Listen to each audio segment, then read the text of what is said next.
During the 2016 presidential primary season, both candidates Donald Trump and Bernie Sanders expressed concern that their party's nomination process hurt their chances of receiving their party's presidential nod. But to what extent do party nomination rules help or hinder candidates? In new research which examines how representative state delegations to the 2016 nominating conventions were, James King finds that the Democrats' use of superdelegates made these delegations less representative, hurting Bernie Sanders' chances of gaining the nomination. The Republicans' use of winner-take-all primaries, on the other hand, benefited Donald Trump's aspirations for his party's nomination.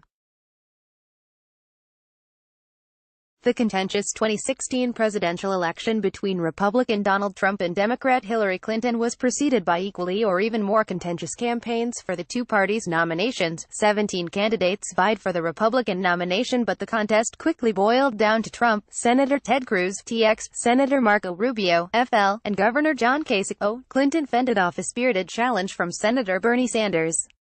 The two parties' nomination campaigns featured complaints that the party's rules for choosing delegates to the national conventions did not create state delegations that reflected candidates' support among voters, and thus were unjust. The contenders complaining most vociferously were Trump and Sanders. Both argued that their candidacies were hampered by party rules that made it difficult for them to succeed. Trump wrote in a Wall Street Journal op-ed essay that delegates are supposed to reflect the decisions of voters, but the system is being rigged by party operatives with double-agent delegates who reject the decision of voters. Sanders' complaints focused specifically on the Democratic Party's use of superdelegates, unbound party leaders and elected officials who serve as convention delegates, and the overwhelming support for Clinton among the superdelegates, arguing for the allocation of delegates to be proportional to votes received in states' primary elections and party caucuses. Sanders expressed hope that superdelegates would respect the wishes of the people of their states and vote in line with how the people of that state voted. Both Trump and Sanders also showed concern regarding laws in some states that restricted participation in a presidential primary or caucus to registered voters affiliated with the party. To what extent are the rules governing delegate selection in presidential nominations biased, and, in particular, to what extent did the rules used in 2016 hinder the Trump and Sanders candidacies? In new research analyzes the representativeness of state delegations to the 2016 national conventions, I find that the Democrats' rules hurt Sanders' candidacy, but the Republicans helped Trump to win his party's presidential nomination. Debates over party rules for presidential nominations are not news. Party rules have been characterized as the invisible participants of nomination campaigns that affected candidates' prospects of securing their party's nomination and, by consequence, affected the fortunes of political parties, the outcomes of elections, and ultimately decisions regarding public policy. In 1972, the Democratic Party began reforms of the rules governing its presidential nominations to expand public participation in the process, first by increasing the proportion of convention delegates linked to the results of primary elections and party caucuses. Subsequently, the party instituted a requirement of proportional representation among candidates, banning winner-takes-all primaries in which the candidate with a plurality of votes won all of a state's convention delegates. In 1984, Democrats introduced superdelegates, party leaders and elected officials who would act as free agents. The goal was to restore the influence of political professionals who might moderate the extremism of the party's rank and file and, if no candidate secured enough delegates to win the nomination, provide the necessary delegate votes to a candidate perceived more electable or potentially a more effective president. Republicans followed the Democrats' lead in choosing more national convention delegates through primary elections and party caucuses. However, the GOP continues allowing winner-takes-all state primaries. Other rules potentially influencing the process of selecting national convention delegates are determined by state law. The first is whether a state uses a primary election or party caucuses as the first step for selecting national convention delegates. Research shows that caucuses typically have lower rates of voter participation, with caucus participants being more ideological and less representative of a state's electorate. As a result, caucus states provide greater opportunities for candidates whose policy preferences are more extreme. The Other key rule stemming from state law is whether a party's delegate selection event in a given state is open to all registered voters, open to voters affiliated with the party and voters not affiliated with either party, or closed to everyone except voters affiliated with the party. Criticism of closed primaries and caucuses typically comes from candidates whose bids might be term insurgent in that they challenge the traditional party hierarchy. Candidates such as Donald Trump and Bernie Sanders. Bernie Sanders, by Gage Skidmore, is licensed under CC by SAW 2.0 to assess the impact of party rules on presidential nominations. I calculated a measure of representativeness that gauges how closely the percentage of delegates committed to each candidate within a state's national convention delegation matches the vote percentage of the primary or caucus was calculated. A score of 1 indicates a perfect relationship between candidates' vote shares and delegate shares in the state. Figure 1 shows the distribution of representativeness scores for Democrats and Republicans in 2016.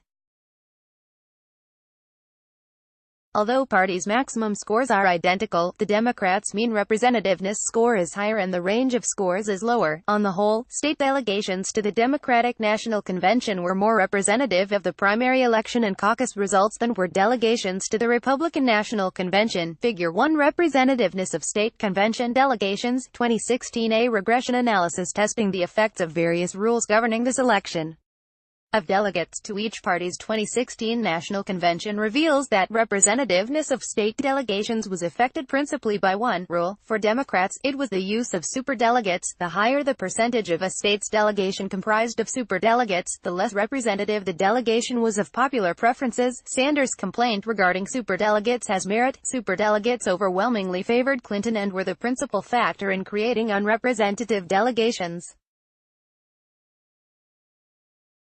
For Republicans, it was the use of winner-takes-all primaries. Other factors held constant. Use of a winner-takes-all primary reduced the representativeness of a state's RNC delegation by about 30%. Neither the choice between a primary election and caucuses to initiate the delegate selection process nor the degree of inclusion, limiting participation to voters affiliated with the party or opening the process to all voters, affected representativeness of state delegations. These conclusions regarding the 2016 nominating contests confirm the results of earlier studies. The party rules that created unrepresentative state delegations to national conventions in the 1980s continued to do so in the 21st century.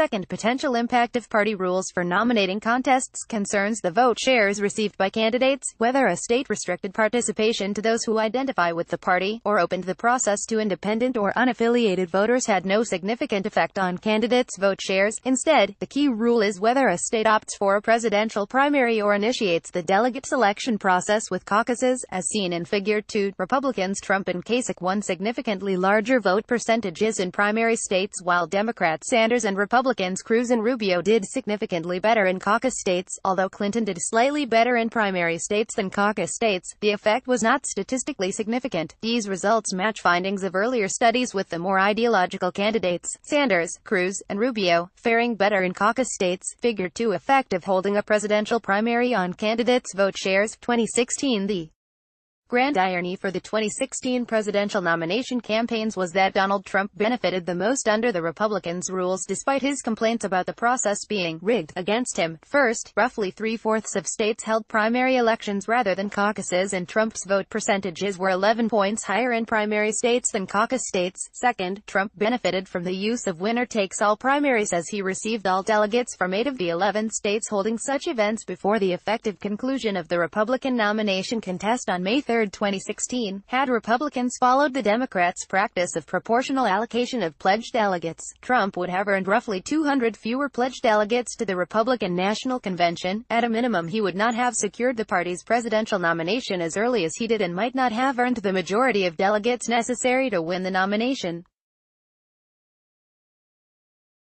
Bernie Sanders' complaint about the Democratic Party's use of superdelegates has more validity, as the vast majority of these unpledged party leaders favored Hillary Clinton and tilted states' delegations in her favor. Yet is it doubtful that this prevented Sanders from winning the Democratic presidential nomination, as Clinton received a majority of pledged delegates selected through primaries and caucuses. The discontent expressed by Sanders supporters, however, has led to a commitment to link some superdelegates' convention votes to the popular votes in the future.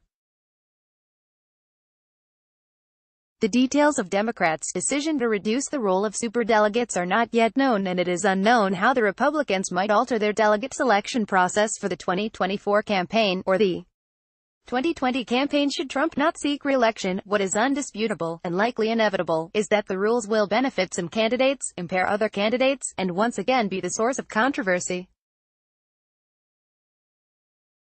Please read our comments policy before commenting. Note, this article gives the views of the author, and not the position of USAPP, American Politics and Policy, nor the London School of Economics. Shortened URL for this post, http://bit.ly/2w8fm. About the author: James D. King, University of Wyoming. James D. King is professor of political science in the School of Politics, Public Affairs, and International Studies at the University of Wyoming. His research touches upon various aspects of the American presidency, including presidential elections, presidents' choices in staffing their administrations, and presidential-congressional interactions.